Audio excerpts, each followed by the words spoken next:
Keir Starmer says that things will get worse, and I am sure he's right. They're getting worse because he unleashed a curse and surrendered without a fight. Britain is dying. It's giving in to those whose impulses are basest. And if you complain, Keir will throw you in jail and claim that you're a racist. It's This Week in Jihad, ladies and gentlemen, and that was the revelation that just came upon me. Whenever I see David Wood post on X, formerly known as Twitter, the revelation comes upon me. And so I just broke out into a cold sweat, and here we have the poem to begin this action-packed episode. And David, I challenge anyone in the world to produce a poem like it. It is kind of funny, Robert, because you basically got two things at work here that completely destroy the arguments. That one of the main arguments the Quran gives, that it's amazing supernatural eloquence or something like that proves that it's from God. And so there are two main problems with that. One, you always, off the top of your head, can make something that's better than anything we read in the Quran. So that's one, right? That's coming from our side. We think it's ridiculous because Robert Spencer constantly comes up with way better stuff than the Quran. But the Islamic flip side is that every random Muslim I ever talk to can come up with something better than the Quran. Because I'll say, look, it says right here, fight those who do not believe in Allah. And they'll say, oh, what he really means there is only fight in self-defense. It's like, well, if that's what he meant, why didn't he say it like that? Oh, because he wanted to say it that way, even though he really meant this completely different thing, which is like very different from what he was saying. And it's like, okay, so you are actually way clearer than Allah. You're a much better communicator than Allah. So the Quran would actually be better if you, my Muslim, or random Muslim, were writing it, because then it would actually say what Allah meant. Whereas Allah in the Quran has some sort of cosmic Tourette syndrome. It just keeps blurting things out in a way that does not convey what he actually means, and so on. So massive problems with this dumb argument. Well, you know, David, there's no God but Allah, and the Dawagandists are his prophet. Anyway, we got lots of jihad today, and I think the biggest one is the absolutely deliciously ironic story out of Germany. Now, of course, people were killed. I'm very sorry that people were killed, but they were killed in Solingen, Germany, at a festival of diversity. And this is Isa al-Hassan, who went to the festival of diversity and murdered 3 people, injured quite a few others. He is a migrant from Syria. Now, not only did the Festival of Diversity come back to bite them at their most diverse, but the reaction has been just as comical and absurd. All right? In the first place, we have the fact that Isa al-Hassan says he is an Islamic State jihadi. All right? He made that very clear. The Islamic State issued a communique, ISIS as it's known, saying, yes, that's our guy, this was our attack. What do you think the German police are saying? We can just fill in the blanks here. You know already. This is usually when we hear police are searching for a motive. That is correct. It's either searching for a motive or he's crazy. Those are the only two options for every terrorist attack. That's right. And the Washington Post reported that the cops are... Actually, this is exactly what they said. A motive remains unclear. But isn't that funny? like I don't even have to follow the story. You can just ask, hey, what are they going to say? And we know it because it's what we see every time. He's crazy, or they're searching for a motive. And that's right. I pointed out before, it must be frustrating as an Islamic State jihadi or any other kind of jihadi. You're like, hey, I'm trying to get my point across. I want my message to be clear. The message is, I'm here to subjugate you all in the name of Allah. And they say, oh, we can't figure out his motive. And he's like, what are you saying? I just told you my motive. I told you exactly word for word what my motive is. Still can't find a motive. Guys, what do I need to do? Do I need to write it down? Do I need to write it on a billboard? What do I have to do to get you to understand that my motive is exactly what I'm saying that it is?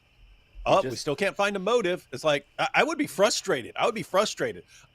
It's almost like you would have to do a terrorist attack after the terrorist attack, just to, I don't know. It's like you do your terrorist attack. They're like, we refuse to understand you. Like, oh, I'll do another terrorist attack just so I'll terrorize you guys until you admit what my real motive is. And they still won't get it. It's just weird stuff. They'll just say you're mentally ill. But never fear. This is German Chancellor Olaf Scholz, and he is on the job. And he has Colonel Klink there. Schultz. Yes, the Schultz was the only guy Colonel Klink thought was stupid, and Schultz is furious. He says about the attack. But the other thing about Schultz, you may remember from the show, he knows nothing. And so he has proposed a very tough measure in the wake of the Solingen Jihad attack. He is going to ban knives. Because the guy went on a stabbing spree. Yep, that'll fix it, am I not? No more jihad. Yeah, I don't know how they're going to cut their bratwurst and stuff like that, but no, you can have them in private, but you can't take them out of the house.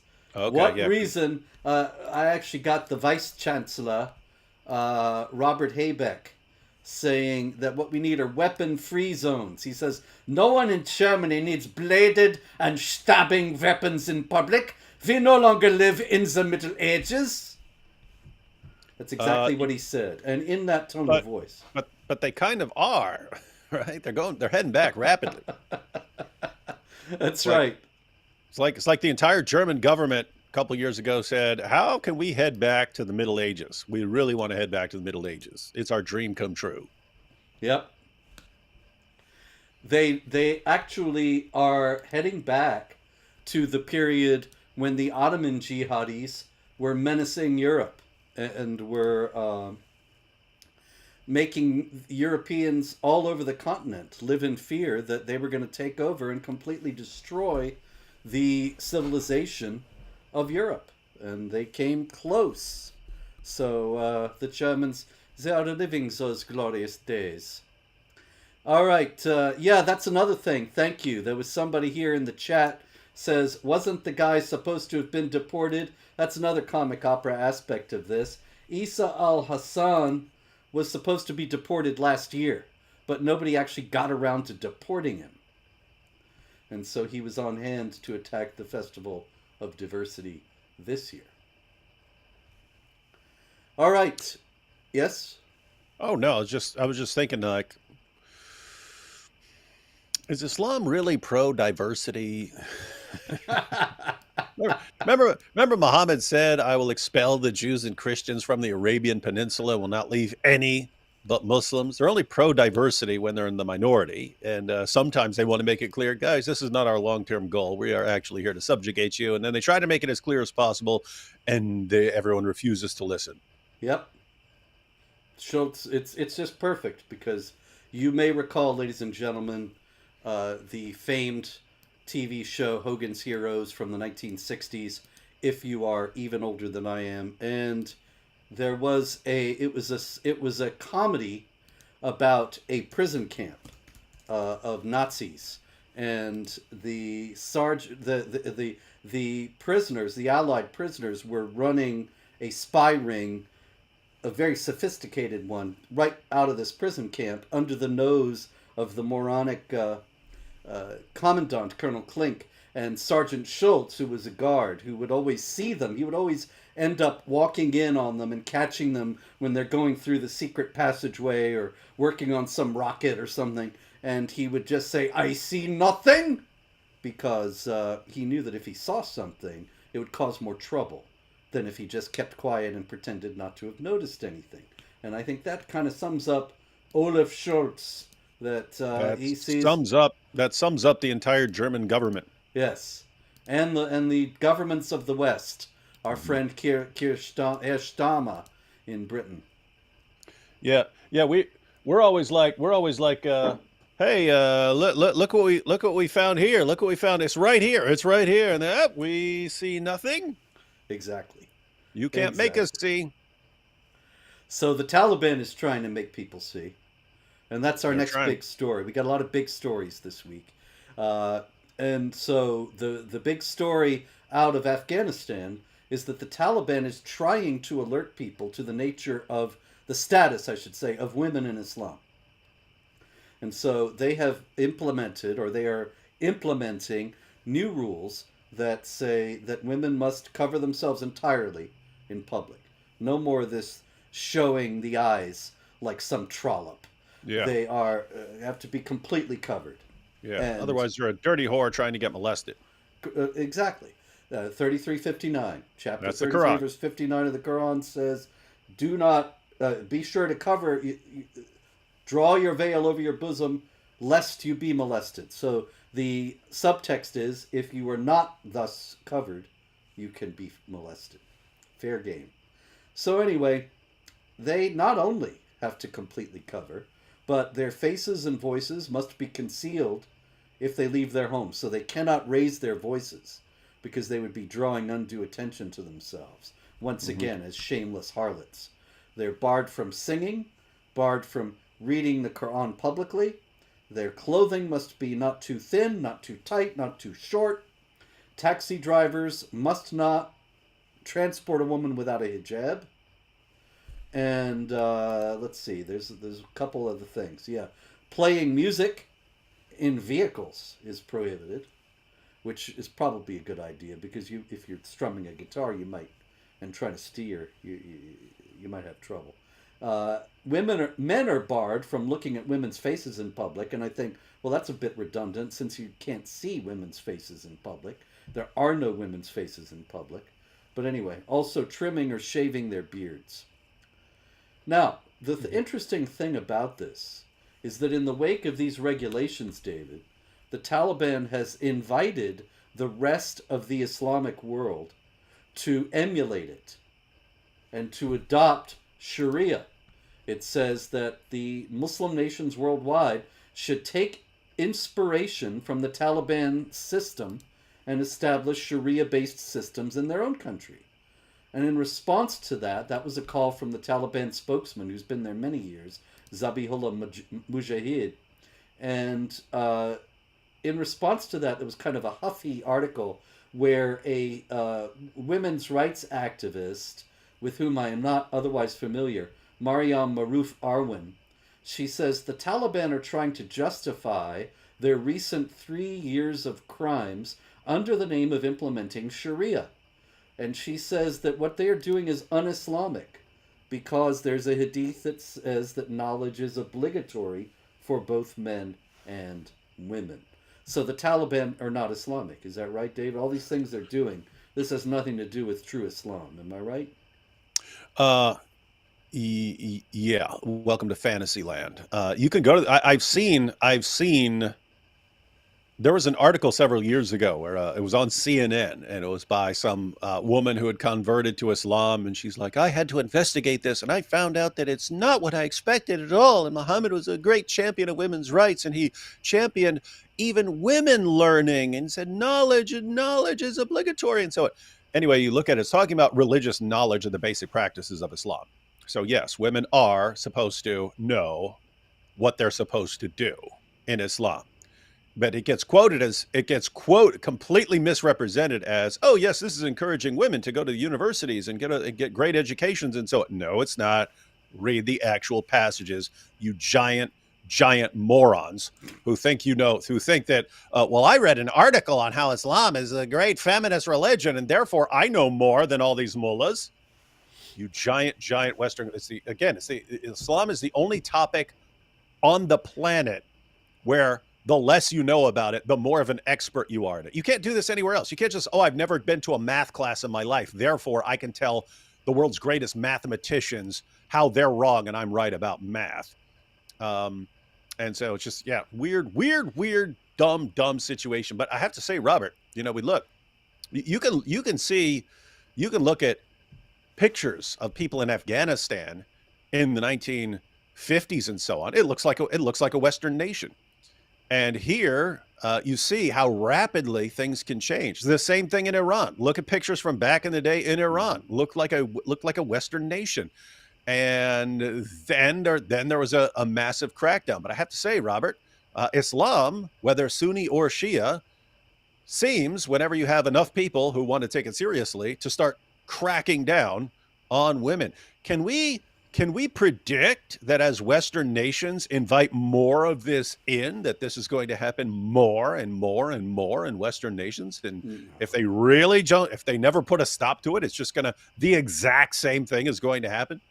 I would expect so, but on the other hand, you never know. Maybe it'll be different this time. Oh, yeah. 1400 years one way, and Yeah. it'll Then it'll all be different.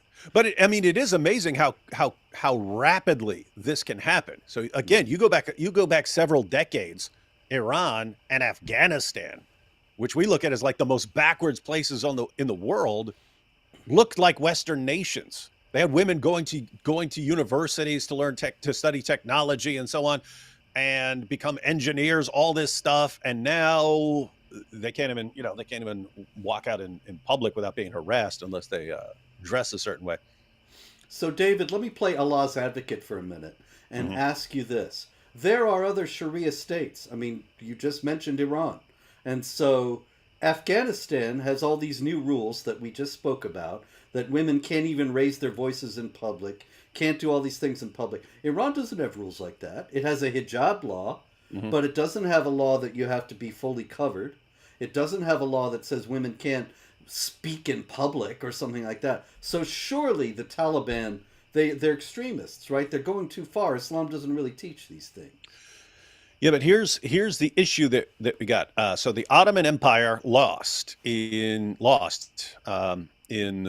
War I, and then the Caliphate collapsed, and you just had tons of Muslims around the world. All of a sudden, wait a minute, we've had a caliphate for 13 centuries, and now all of a sudden we don't.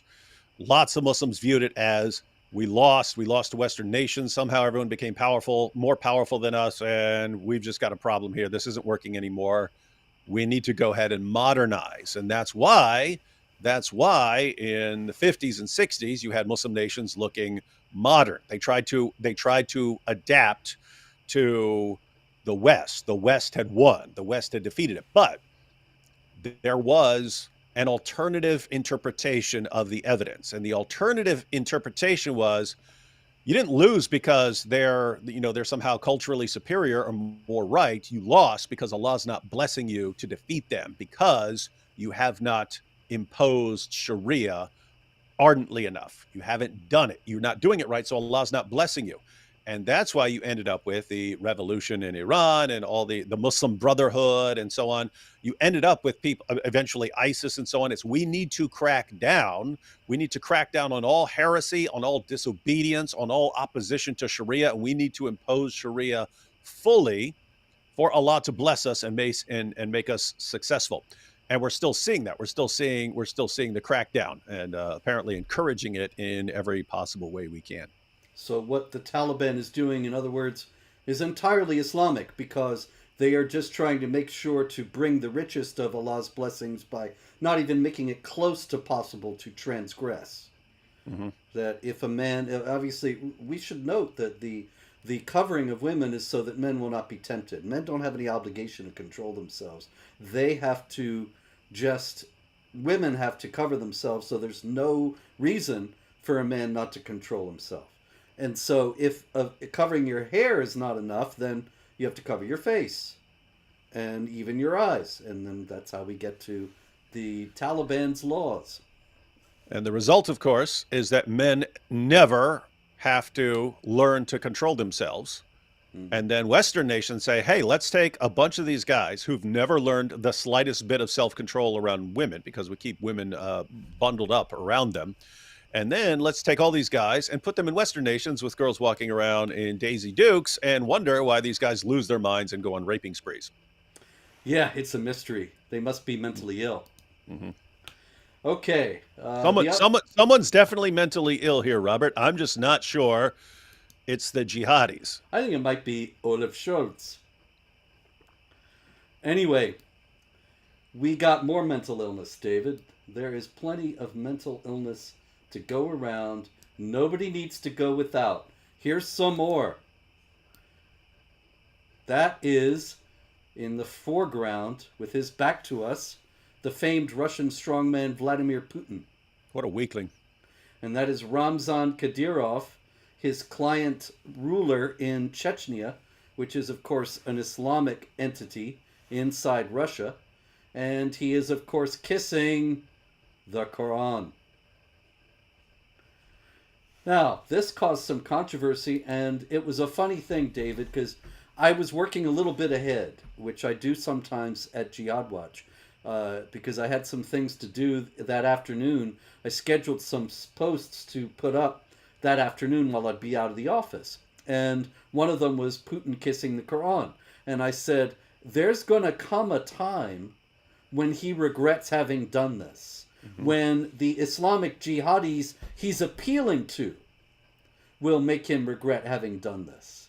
And I went out, I took care of what I had to take care of, and came back before it had posted, but there was news, and the news was that Islamic State jihadis had taken control of a prison colony and slashed a guard's throat, made fun of Putin, taunting him for his weakness.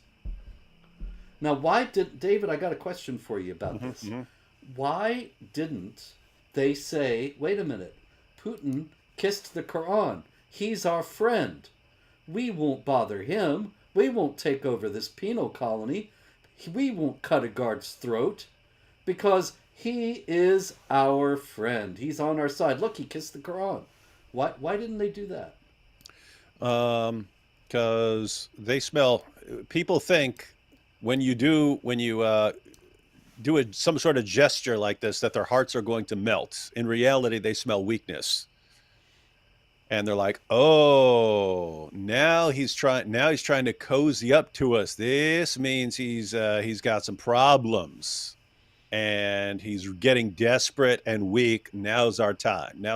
If he's feeling the heat and feeling that he needs to cozy up to Muslims, they smell weakness, and they're ready to pounce and make things more difficult for you. But I have to say what a disaster. What a disaster. Because I don't know much about Putin, but in my mind, when I think of Putin, I think of like this guy riding around on a bare-chested, chugging a bottle of vodka, riding around on this bear, right? That's what I'm thinking. I'm thinking like this super, super tough dude. And now he's like, oh, Muslim. Wait, here you go. He's like, oh, will you guys keep fighting Ukraine for me? Like, what is that? It's like, are you joking? What happened to your bear, dude? Putin, if you're watching this is how you do it. You say, look, you guys are gonna fight for me, or I'll just go full D Wood here and just rip this thing up every day. Get out there and fight the Ukrainians now. That's what they would actually listen to. That's it. But it seems like the whole Western world has gotten the idea that if we just reach out to these people in kindness, then they will return it. And they never do ever because they see it as weakness. And so Putin, this fearsome character in the Western mind, the enemy of the Western alliance, of the NATO alliance, and so on, he turns out to be just as wrong-headed, just as weak as the rulers in the West. Kind of ironic. But people never give up on that whole their hearts will melt theory. That's the idea. We'll just keep if we just keep praising their prophet and praising their book endlessly, and we just keep inviting more and more and more jihadis to kill and slaughter. If we just keep looking the other way as they gang rape little girls, and so eventually their hearts will melt and they'll rush out to us and hug us. Someday, Robert, just watch. It'll happen. Yep, it's going to happen. It's just like the other thing. 1,400 years it's been another way, but that doesn't mean that it always will. It's going to be different this time. Who said that? That insanity is doing the same thing over and over again and expecting a different result. Here's Yeah. another guy who does that. Oh man, I was just thinking Putin. What a dork, man. Again, I didn't like him, but I thought he was like someone like a pretty intimidating figure. If I see you a non-Muslim kissing the Quran, you are the least intimidating person on the planet to me. Yep. I'm like, you pathetic little weakling coward. So Well, we yeah, got that's gonna another. Muslims are not going to respect him for that. Non-Muslims are not going to respect him for that. No one respects him for that. He just shot himself in the foot.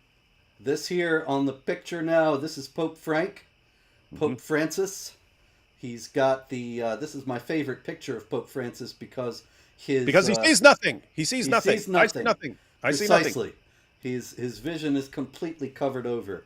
And this manifested itself again recently. Pope Francis, to his credit, as far as I know, David, he has never kissed the Quran. Pope John Paul II, his predecessor, kissed the Quran in 1998, which you could say arguably, although Pope John Paul II should have had some idea of history, but that was before the real virulent recrudescence of jihad that we've seen in the 21st century. Pope Francis has not kissed the Quran, but he's done pretty much everything else. You know what we got this week, David? It's kind of a banner week for Christianity because a new sin has dropped.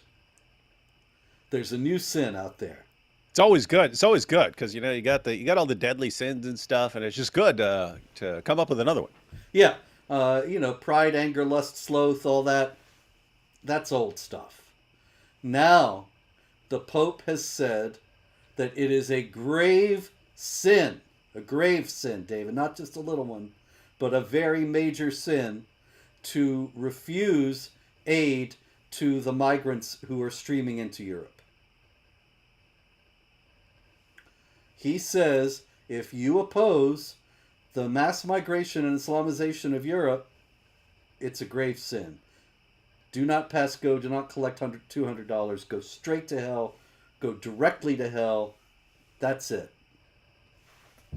Then, Robert, I mean, should we be looking at 14 centuries of Islamic jihadis trying to conquer Europe and people there refusing to be conquered? Should we look at them as like 14 centuries of evil people for Yeah, not wanting to be taken over by Islam? Bunch of evil, sick people. that seems to stand to reason, does it not? I mean, if it's a grave sin now, then it must have always been a grave sin. So Charlemagne committed a grave sin when he fought the jihadis. Charles Martel, when he stopped Dirtbag. the jihadis at Tours, Shame grave on him. sin. Yep. He should Vlad have. the Impaler. It's Yep. not. It's not just because he turned into a vampire, ladies and gentlemen. He was bad for refusing to let the Ottomans come in and take over.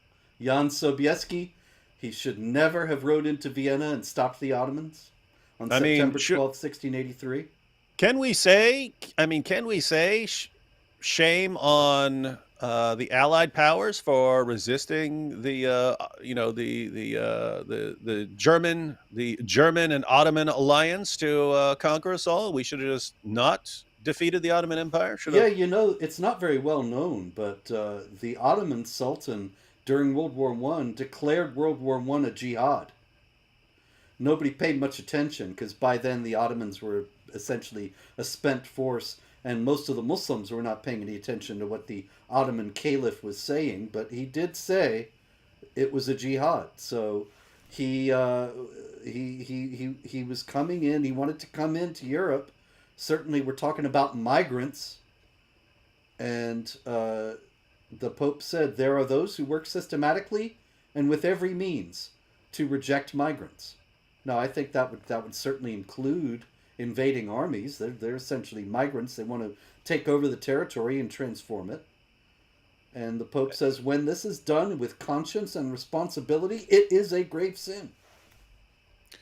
And, can we say if you end up with a bunch of migrants who, as we've seen over and over and over and over again, want to form rape gangs and groom little girls and turn them into sex slaves and gang rape them and so on, that any sort of resistance against this why wouldn't this be a sin as well? Yeah, you're just not being welcoming. Hmm. And, Yeah. Jesus said, welcome the stranger. That's really the idea that the Pope's got here. Smart Pope, smart Pope. One of the smartest ever. Certainly the smartest Pope in modern times. All right. Meanwhile, the jihad is raging in other parts of the world, as you may not be surprised to hear. And one of the biggest stories, actually, one of the biggest stories that we have had altogether in terms of jihad attacks, has taken place this week in Burkina Faso, in Central Africa. And in Burkina Faso, it was kind of bitterly ironic in its own way, in the town of Barcelogo. In Barcelogo, Burkina Faso, the security forces got together a bunch of civilians to dig trenches so that their security forces would be able to be more efficiently deployed. They were, in other words, shoring up the defenses of the area against Islamic jihadis. And Islamic jihadis appeared while they were doing this work, and the death toll right now is over 500 and could climb still more. Over 500 people killing those who were actually working on defenses against the jihadis in Burkina Faso. Well, maybe they should have listened to the Pope and Yeah. not tried to defend themselves and just welcome in the jihadis to slaughter them in the name of Allah. That's apparently the only Yeah. good thing you can do. I think that, yeah, otherwise it would have been a grave sin. Hmm. And you can't have that. Mm-mm. In a related story, David, about all that Festival of Diversity business and all the insanity that came with it, I neglected another story because it was out of the UK, not Germany. And I have these very efficiently organized by country. But the UK story was Sky News, which is an establishment media outlet in the UK, and they were talking about the stabbings at the Festival of Diversity, and they said that they were worried that this would give power to the far right. And what they were most worried about, with 3 people dead and others wounded, was that the far right might benefit from this.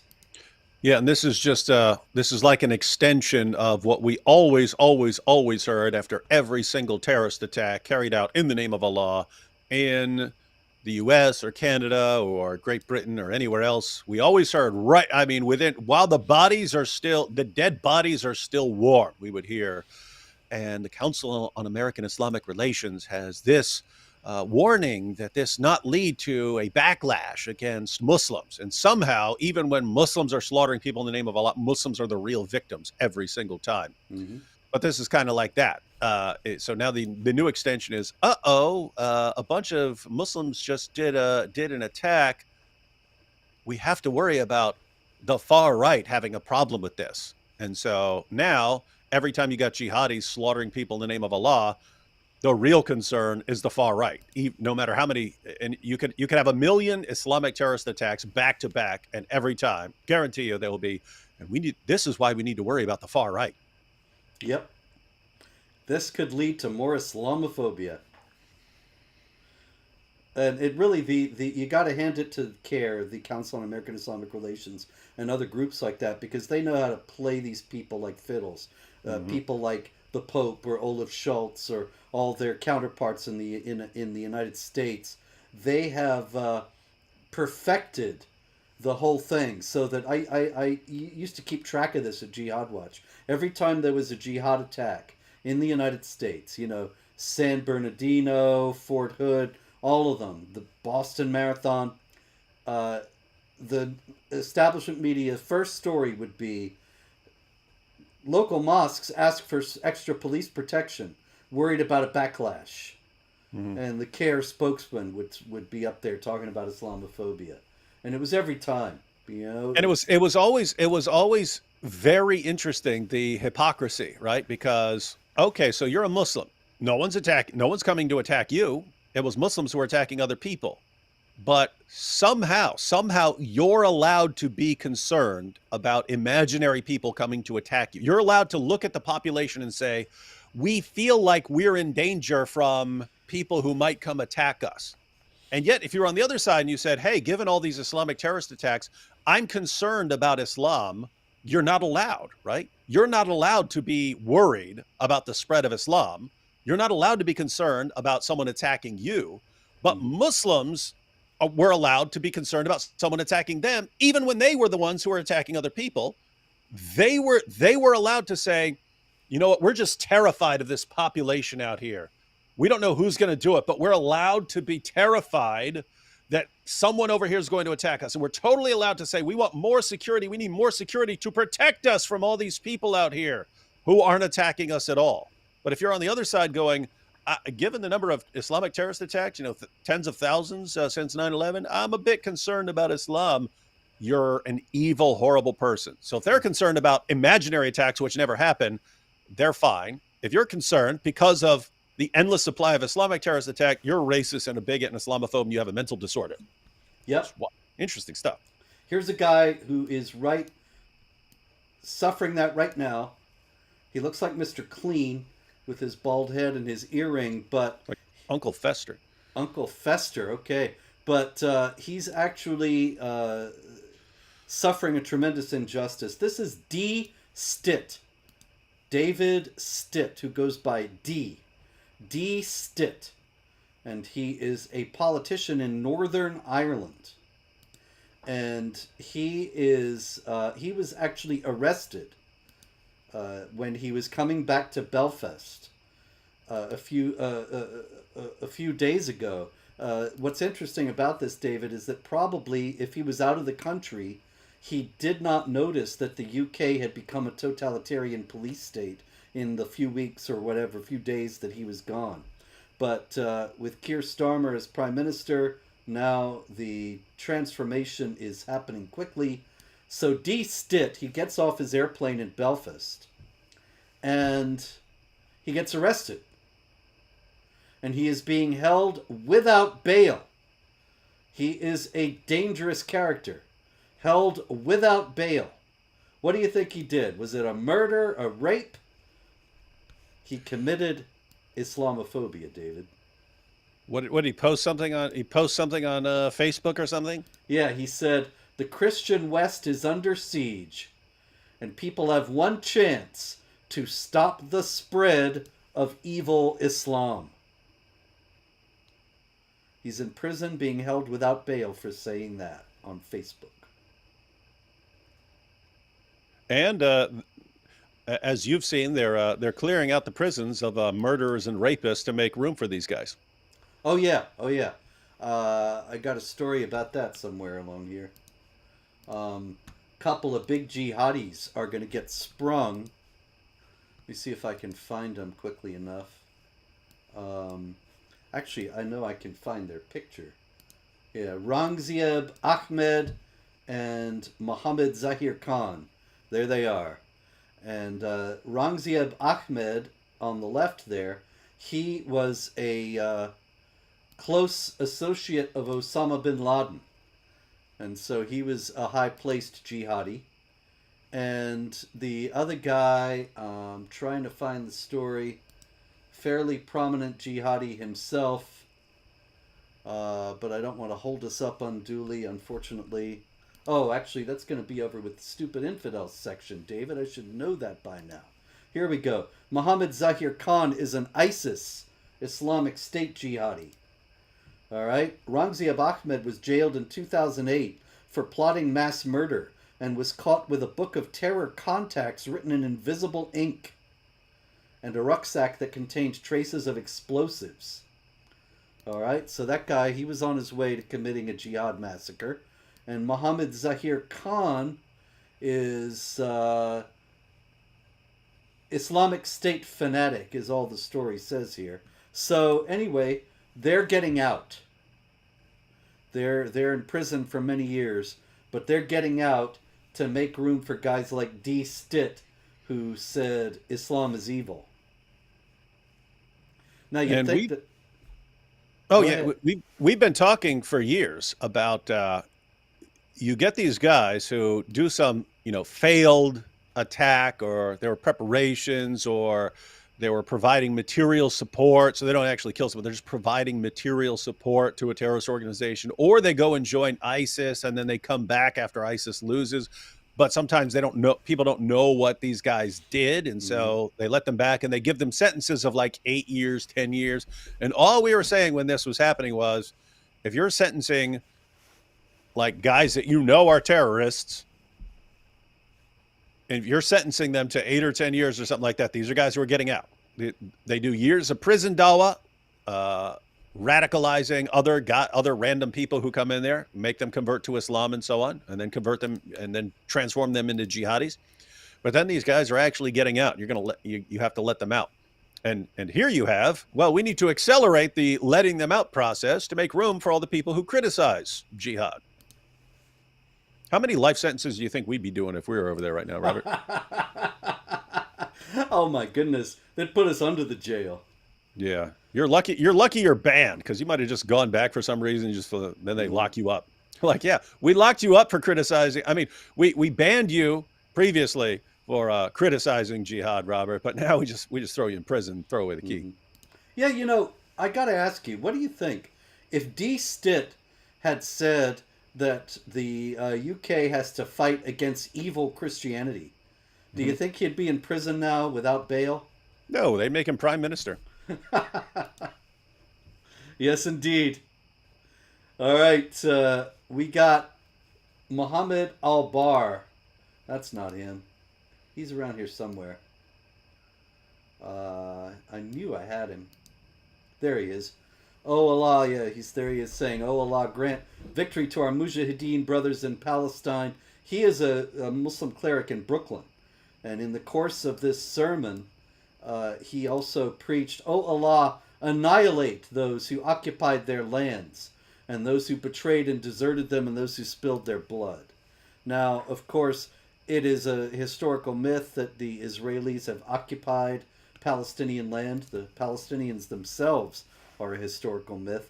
But it is very clear that what he meant, Muhammad al-Bar, is that Allah should kill all the Jews, annihilate those who occupy their lands. And because the Quran says that in chapter 9, verse 14, that Allah fight them and Allah will punish them by your hands, this is clear incitement to violence, because he's saying, when he prays that Allah should annihilate them, he's asking Muslims to go and kill Jews.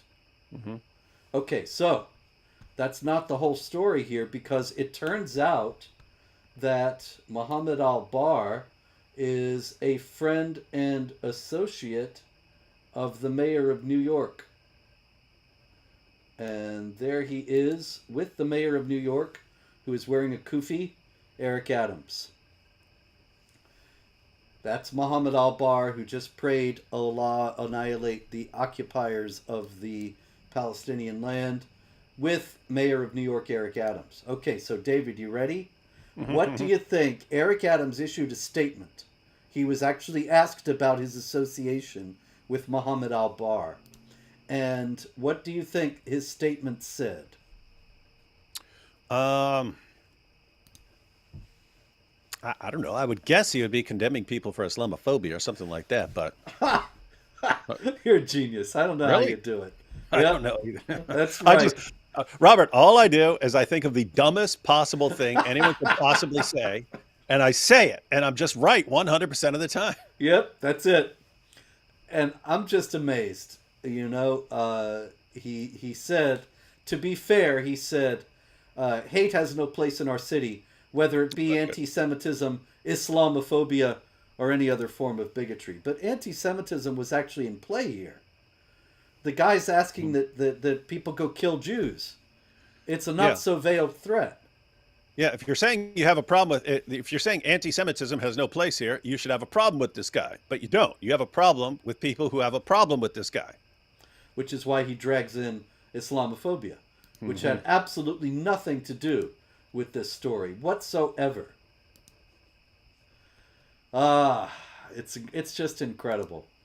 Meanwhile, actually, speaking of anti-Semitism and Islamophobia, there was a recent survey asking college students about their views of Jews in Israel. And they found that even after all this agitation and propaganda against Israel, 66% of college students do not hate Jews or Israel, or at least say that they don't. Silent However, minority. yes, that's right. However, 65% of Muslim students said, oh, yeah, I hate Jews in Israel. Just 65? Yeah, I was thinking, the other ones probably thought, I'm giving a survey, answering a survey Yeah. on a campus full of unbelievers. I'm not going to be forthright about what I think here. But 65%, they owned up to it. Yeah. And so you're going to have a lot of politicians and journalists be like, we need to get that up to 100. Yep. And really, it's probably much closer than people think to 100. All right, so this is on the right there in the picture. That is a woman named Moran Stella Yanai, and she was a hostage. She is an Israeli woman who was taken captive by Hamas. And she said almost daily, she's been freed now, she said almost daily one of them would enter the room saying, would be better for you to be a Muslim woman. And once the terrorist sent one of his comrades to get a head covering to put on me and show me what it means to be a Muslim woman. Stella also said that occasionally her captors would bring a Quran to read verses to her, demanding she praise Allah and saying, if you would convert to Islam, we would release you sooner. Yeah, the old, hey, we jumped across your border, raped and tortured and slaughtered and burned tons and tons of people, and then we took you and a bunch of others hostages. Don't you want to convert to our beautiful religion that causes us to act like this? Isn't it great? Here, let us read you what the Quran says about Jews. Oh, it says you're the worst of creatures. Don't you want to convert to this religion that says you're the worst of creatures? It'll be better for you if you do. It's incredible. And meanwhile, I should also note that while they are pressuring her to convert to Islam, they are telling her, they're asking her rather, how much do you think your father would pay for you? And trying to sell her back to her father. It's a hostage situation, of course. And in chapter 47, verse 4, and then amplified in Islamic law, there are rules given for hostages that you can kill them, enslave them, free them outright, or sell them, ransom them. It just sucks because, if you're in that situation, you can't say what you want, right? Because what you want to say is something like this. They say, hey, how much would your father pay for you? You'd be like, well, way more than your mama pay for you. You want to say something like that. Yes. All right, I actually got video. I can do video now here, I think, if I find it. There it is. Okay, so we have this video here. Hey, Dave. hey, I don't know if you saw this. one more thing, Robert, about Yeah. that previous story. It Yeah. is very interesting because in Gaza, they raise their kids to understand that their highest goal is to be killed. And they so we love death more than you love life. Death, death, death, death, death. It's so great. All my kids, you'll see videos like this. All my sons died as martyrs. I feel so great about this. And when they're sitting there talking to Israelis and they say, "Hey, how much would your dad pay for you?" and so on, they understand. You guys love life and want people to live. You're not like us. And it's just this weird situation where, like, again, you have people who are raised all their lives to love death and to love the idea of their children dying. Mm-hmm. But when they're talking to Israelis, they know they have the complete opposite mindset and that they want to preserve life and protect their children. So how much would your father pay for you? And so it's like built. They understand that. They understand the thinking. Mm-hmm. Yep, it's true. Actually, that's part of the boast, is it not? That Hmm. we love life, we love death the way you love life, and so they know. Yes, we love. Of course, we love life because the true God is the creator of life. But that's getting a little close to the bone, I suppose. Anyway, okay, back to this video, David. I don't know why they let you show the video but not the sound, but maybe you can explain that to me off air. But we can see what's going on here. This man is beating his wife, kicking his wife, beating her with a stick. Now, I'm confused, David, because I thought that you could only use a toothbrush. Yeah, sadly, that's not what Allah says. That's what people make up. Um, in the Muslim sources, we have records of woman being beaten until her skin turned green, and that was fine. Muhammad condemned her. So yeah, this is a situation. But I mean, people eventually intervened a little bit in that video. But Mm-hmm. I mean, what man's going to be walking by that and not just clock this dude? I mean, think about what Mm-hmm. Islam does, like culturally, to people, Yeah. because and how this is connected to Islam. Muhammad said a man will not be asked as to why he beat his wife. In other words, it's none of your business. It's none of your business. If a man is beating his wife, he is allowed to do that. Keep your stupid face out of it. Mm-hmm. And there you see them all doing this, and we're sitting there looking. It's like, how did someone not just walk up and just clock this dude? I mean, he's doing it right in front of a little kid. There's a little kid right there. There's a Yep. little kid seeing Could be this. his son. Could be his mother. Yeah, and this But kid's growing up where that is completely normal. How does no one just walk out and just knock this guy out? well, what's noteworthy is that this is in Turkey. I don't know where in Turkey, but note Has that has anything good ever come from there, Robert? yeah, me. Uh, no, no. I know, Hatun, I know. Hatun. Yeah, yeah. I normally say that about AP because he's Turkish. So we got you, AP, and Hatun. Well, I am not Turkish. They are, Mhm. but they kicked me out. They stole my land and kicked me out, and I have no right of return. It's what they do. Anyway, notice though that Turkey is still nominally secular, even though the president Recep Tayyip Erdogan is working to re-Islamize it.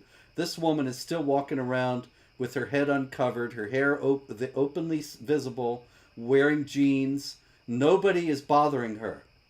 But notice that the woman who's being beaten, she's wearing black and she's wearing a hijab.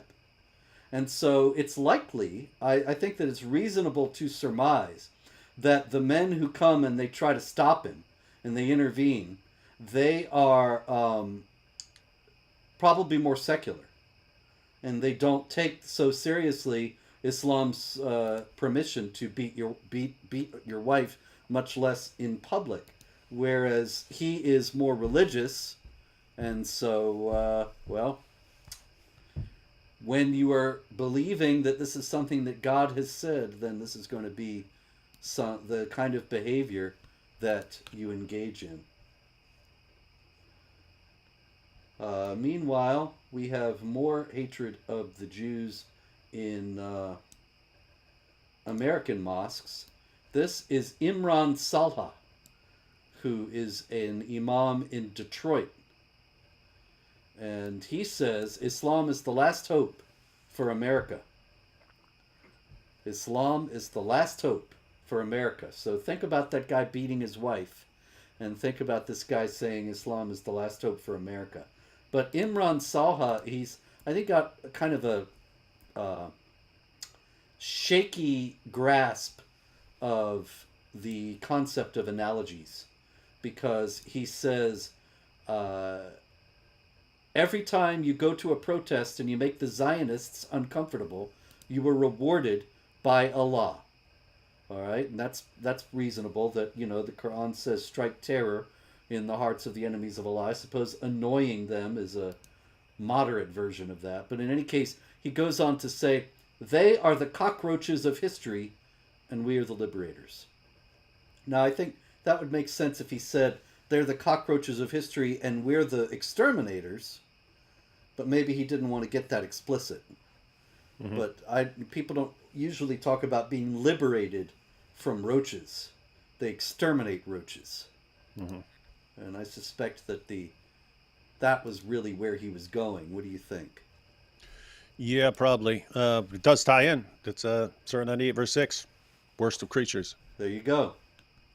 They're like animals.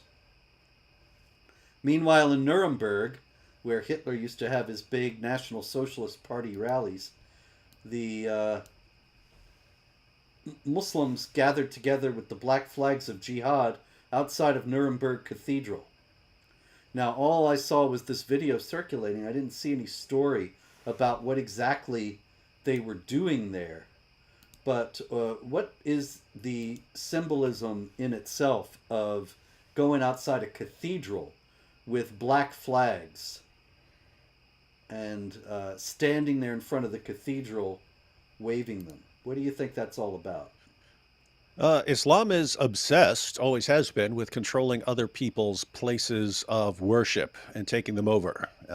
Islam, the Quran, the goal is to make all religion for Allah, and so that's why Muhammad takes over the Kaaba, which was a pagan center of worship. That's why they had to have Hagia Sophia. That's why they lose their minds when the Babri Masjid is broken down because they absolutely loved taking control of that area. It's all everything is tied together. I mean, Muhammad as a caravan robber believed in forcibly converting people, actually forcibly converts people retroactively by saying that Moses and Abraham and Jesus and everyone, they're all Muslims. It's just, hey, we just, you don't have to actually go out and wage jihad. I can just write a bunch of nonsensical stories about how these guys are all Muslims. So the people who are still alive, you force them to convert. People who are not there, you just say they were all Muslims, and you go around taking over everyone's place. He has the mentality of a caravan robber. I just go out and take everything I want, and then it's mine. Even though it's yours, if I take it, then it's mine. And anyway, that's what you get. All right, well, we started with a reference to Keir Starmer in Britain, who is, of course, locking up people who complain. We spoke about D. Stitt, who said Islam was evil and was arrested when he arrived back in Belfast after being out of the country, and he's now being held in prison without bail. I wanted to note, in connection with all that, as we are coming up to the end here, David, that in Pakistan this week, an Ahmadiyya and three of his friends, three other Ahmadis, but the main charge is against the one. They were arrested. They're charged with blasphemy for burning the Quran. Yeah. It's funny how often this happens in Pakistan, that people end up burning the Quran, and it actually turns out, of course, because their Qurans all over the place, there are loose pages of the Qurans from used up copies or discarded copies around, and you find some guy inadvertently steps on it or something, or he's burning some trash, and he gets charged with blasphemy. Mm-hmm. Anyway, the reason why I mention this story, because this is the kind of story happens, unfortunately, all the time in Pakistan, is that the story noted, the Pakistani press noted, that a heavy police contingent was out to arrest the alleged blasphemers. A heavy police contingent. They got jihadis all over the place in Pakistan plotting who knows what, and they don't have any problem with them. But guys suspected of blasphemy, and that is a massive police exercise. And I thought, this is where they're going. This is where things are heading in Britain now, is it not? And you see Ahmadis being persecuted in wherever they are in the Muslim world, so much so that they had to move their headquarters to the UK. They had to move their headquarters to the UK. And what are the Ahmadis doing in the West? Complaining about us, Robert, Yep. because we're exposing jihad when they are actually targets of jihad. If any Muslims are going to be on the same side with us, you'd think it's those guys. Nope, Yeah. we're still the enemy, even though we're ultimately trying to help them. Yeah, it's kind of amazing. I was really surprised by that some years ago, that there was a spate of persecution of Ahmadis in Pakistan as well as Indonesia. and I was writing about it regularly. And the more I wrote about it, the more I heard from guys like Qasim Rashid and Harris Safar, the leading Ahmadi spokesman in the United States, and they were just venomous in their hatred. They're completely in line with the Muslim Brotherhood agenda, even though it's people with the same ideology of the Brotherhood that are persecuting them in Pakistan. It's craziness. Mm-hmm. But so is the rest of the world, David. And, well, there's always more jihad, but I think an hour is good for what we can all stand. In the meantime, though, there will be more, and where there will be jihad, there will be David and I. Is that right? David and I, or would that be David and me in that context? David and me. There I will wasn't be going to David say. I and wasn't me. going to say Okay. anything, but you asked. Okay. Well, there you go.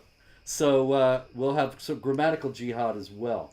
And all that will be likely next week, God willing. And until then, pray, hope, and don't worry.